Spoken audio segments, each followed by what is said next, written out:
India startup conclave 2024 business outreach magazine ने 17 फरवरी 2024 को Radisson Blu hotel नई दिल्ली द्वारका में अपना पहला स्टार्टअप कॉन्क्लेव आयोजित किया। ये कार्यक्रम उद्योग नेताओं, गणमान्य व्यक्तियों और कॉरपोरेट मास्टरमाइंड्स की उपस्थिति में संपन्न हुआ। Make in India, artificial intelligence, उभरते स्टार्टअप और इनोवेटिव बिजनेस मॉडल पर चर्चा की गई। आपको बता दें कि इंडिया स्टार्टअप कॉन्क्लेव 2024 में 4 पैनल चर्चाएं संपन्न हुई। पहले पैनल का संचालन श्रुति आनंद, सह संस्थापक और सीजीओ इको रेटिंग्स द्वारा किया गया था। पैनल में मोहन रामास्वामी, संस्थापक और सीईओ रूबिक्स डेटा साइंसेज, अपूर्व मोदी, एमडी और सह संस्थापक एटेक्नॉस ग्रुप और संजय शाह, वाधवानी फाउंडेशन मौजूद थे। पहले पैनल चर्चा के बाद मंच दीक्षा निगम द्वारा स्टार्टअप इंडिया पर डेटा और ज्ञान से भरा हुआ था। दूसरी पैनल चर्चा का जिसका संचालन प्रणव झा, निर्देशक एपी वेब वर्ल्ड ने किया।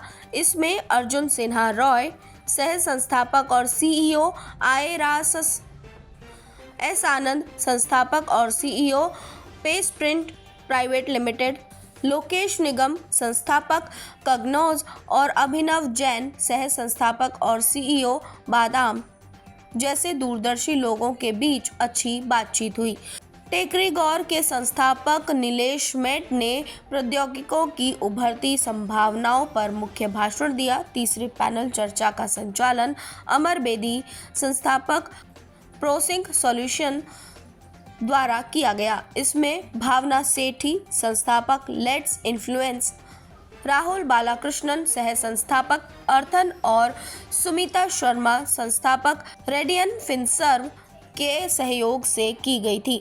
चौथे पैनल चर्चा में उभरते व्यवसायों के भविष्य पर व्यापक चर्चा हुई। पैनल का संचालन गौतम झा, संस्थापक और सीईओ वेनेटर माइंड्स प्राइवेट लिमिटेड द्वारा किया गया और इसमें नेहा लखवाड़ा, सीईओ जैसे दूरदर्शी शामिल थे। एजिलिटी वेंचर्स और रोशन शाह, सह संस्थापक और सीईओ वोलोफिन। आपको बता दें कि पुरस्कार प्राप्त करने वाले अब्दुल्लाह खान, संस्थापक बोट कैंपस एआई, दीक्षा बंका, संस्थापक मोक्षलैंड, कुणाल गुलाटी, संस्थापक ब्रेनीबज, डॉक्टर अरविंद कुमार पुष्कर, संस्थापक पुष्कर होमियो वर्ल्ड, निखिल गुप्ता, संस्थापक ऑक्सिलरी डिजिटेक, नीलेश मेट, टेकरीगौर, नयन मित्तल, संस्थापक सोशियो लैब्स, मनीष फिटकारीवाला, संस्थापक कैटापुल्स वेडिंग्स, रुचा उप्रेती, संस्थापक air grace aviation academy, Nishant Gupta, सह संस्थापक डेवसेकॉप्स और नितेश के, टैंक संस्थापक एडविक एडवेंचर शामिल थे।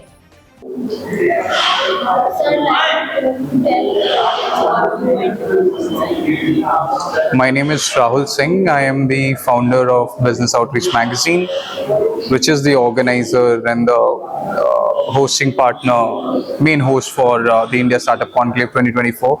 It's the first edition that we have organized in New Delhi, Dwarka. The idea is to give a platform to all the startups, create a good ecosystem where startups can meet investors, they can meet serial entrepreneurs, where they can meet government dignitaries to understand initiatives, schemes which can help them in terms of scaling the business, decision making. Pretty much the event was successful. I've had very good feedback from the clients, from all the dignitaries as well. The event is still going on, and I believe that this is just a small step towards bigger goals that we have. Yeah.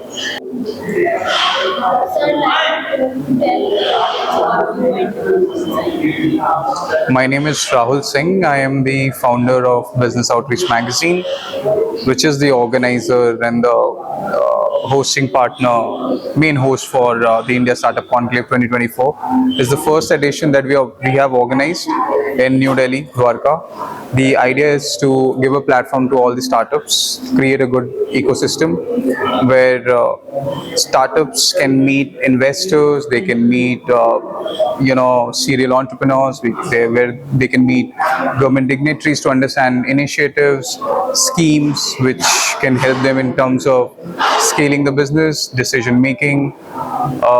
Pretty much the event was successful. I've had very good feedback from the clients, from all the dignitaries as well. The event is still going on, and I believe that this is just a small step towards bigger goals that we have. Yeah. Hello, myself Muskan. So I'm the senior manager to business outreach, and we are conducting this first event. We were in the doubt that how we are doing the event and how we will do the event, but everyone's hard work, had come, and yeah, we have succeeded the event. Thank you. नमस्ते साथियों, मेरा नाम अंशुमान सिंह है। मैं chairman हूँ international business startup and entrepreneurs association का। आज यहाँ पर होटल रेडिशन ब्लू में बिजनेस आउटरीच मैगजीन के द्वारा एक बहुत अच्छा कार्यक्रम आयोजित किया गया इंडिया स्टार्टअप कॉन्क्लेव के नाम से, जिसमें पूरे भारत से लगभग 200 से ज़्यादा एंटरप्रेन्योर्स और स्टार्टअप्स शामिल हुए। खास बात ये थी कि अलग अलग राज्यों से इस कार्यक्रम में शामिल हुए थे, और इस तरीके के आयोजन जब हमारा देश आज़ादी का अमृत महोत्सव मना रहा है, हम ऐसे कालखंड में प्रवेश कर चुके हैं जब भारत G20 की अध्यक्षता करने के लिए कैपेबल है। ऐसे समय में जब ऐसे आयोजन होते हैं तो तमाम एंटरप्रेन्योर्स को नई ऊर्जा मिलती है, उनको रिकॉग्नाइजेशन मिलता है। अभी अंदर मैंने स्पीच दी तो वहाँ पर मैंने बात करी, मैंने बोला कि एक एंटरप्रेन्योर बनने के लिए आपके पास 3C होना बहुत ज़रूरी है। आपके पास क्लैरिटी होनी चाहिए, आपके पास कैपेबिलिटी होनी चाहिए, और आपके पास करेज होना चाहिए। बहुत सारे लोग अपना बिजनेस शुरू तो कर देते हैं, खास करके मैं उन लोगों को बताना चाहता हूँ जो ये वीडियो देख रहे हैं। वो बिजनेस अपना शुरू तो कर देते हैं, लेकिन वो सस्टेन नहीं कर पाते बहुत टाइम तक, उनका स्टार्टअप फेल हो जाता है। और स्टार्टअप में बहुत बड़ी समस्या रहती है कि स्टार्टअप 10 में से 9 स्टार्टअप फेल ही हो जाते हैं। ऐसा क्यों होता है, इसके लिए भी मैंने अंदर बात करी कि आपको 3P मॉडल याद रखना होगा। आपको पैशन, पर्पज और उसके साथ प्रॉफिट भी देखना होगा। खास करके जब हम अर्ली स्टेज स्टार्टअप होते हैं तो हम पैशन के साथ काम करते जाते हैं, पर्पज हमारा होता है, लेकिन प्रॉफिट नहीं आता है। थोड़े दिन बाद क्या होता है, जब प्रॉफिट नहीं आता तो हमारा स्टार्टअप बंद हो जाता है। लेकिन आज मैं बोल सकता हूं कि आप born in the best era, हम लोग एक बेस्ट एरा में हैं, और बिजनेस आउटरीच जैसी मैगजीन हमें आगे बढ़ने के लिए सपोर्ट कर रही है।